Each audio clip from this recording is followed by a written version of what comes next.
Netizen! Netizen! Sara Duterte! Netizen! Netizen! Netizen! Netizen! Sara Duterte! Kami pong mga manggagawa ay nakikisa sa tinig ng mga iba't ibang sektor, mga iba't ibang grupo, mga mamamayan ng Pilipinas dito sa tinatawag na kataas-taasang hukuman. Ang panawagan natin? Ano ang panawagan natin, Sara Duterte? Netizen! Netizen! Naniniwala ba kayo na nagnakaw ng salapi o ng pondo ng bayan ang pangalawang Pangulo? Naniniwala ba kayo na nagtustay ng pera ang pangalawang Pangulo? Naniniwala ba kayo na meron siya mga grave threats sa ibang mga high-ranking officials ng bansa? Eh paano kayo nakakasiguro? Eh baka naman hindi naman talaga totoo. Yan ang pinapatay sa atin ng Korte Suprema. Yung pagkakataon na makita natin ang mga ebidensya, mga pagkakataon o oportunidad para ipakita ang sistematikong paraan na ginawa para ilustay ang pera ng bayan. Tama! Kaya ang panawagan natin, Sara Duterte! Netizen! Netizen! Sara Duterte! Netizen! Netizen! Ayan, alam niyo mga kasama, ako po ayan nag-paralegal training din, hindi naman ako abogado, pero basic sa batas ang due process. Eh ang bait nga natin, gusto natin bigyan ng due process si VP Sara. Ano ba yung mga elements ng due process? Diba bigyan ng pagkakataon ang nasasakdal na patunayan na siya ay inosente? Eh anong nangyayari dito kung unconstitutional daw? Eh di wala na ang pagkakataon para depensahan niya ang kanyang sarili. Kasi baka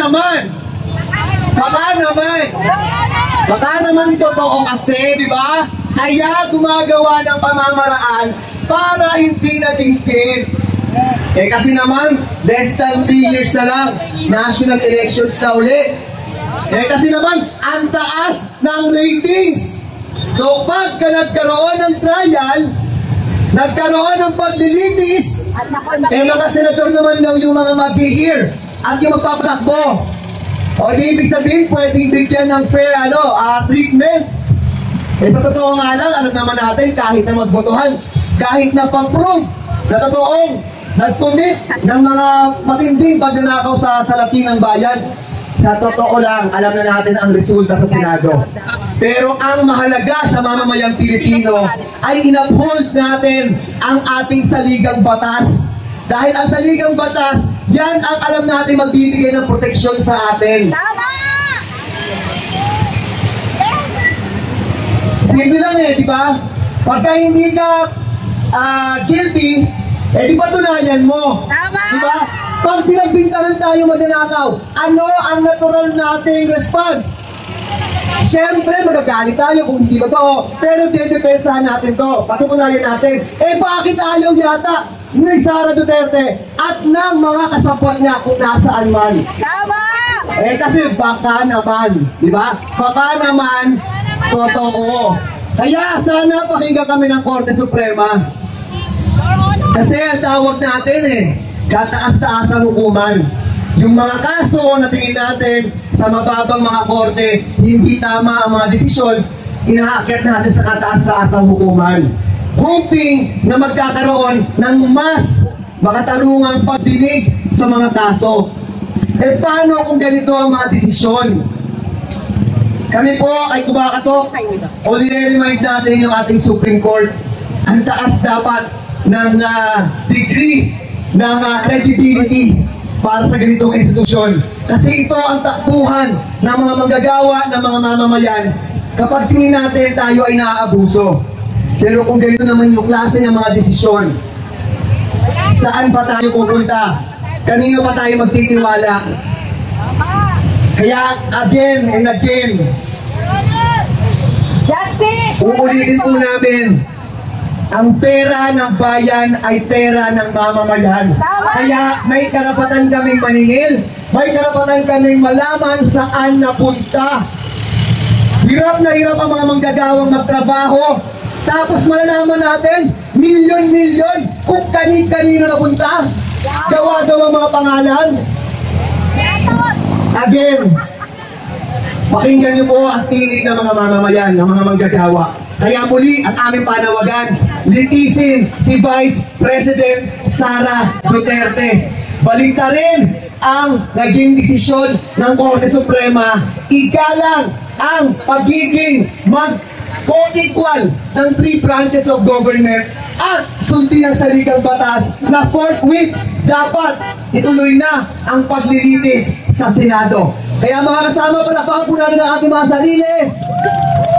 Dahil tayo ang representasyon ng mamamayang nagkikipaglaban para sa katarungan, para sa katotohanan sa ating bayan. Maraming salamat po. Sa bilang ng 3, 2, 1. Reverse! Reverse! Reverse the SC ruling! Reverse the SC ruling! Reverse! Reverse! Reverse the SC ruling! Reverse! Reverse the SC ruling! Convict! Convict! Convict! Sarano! Convict! Convict!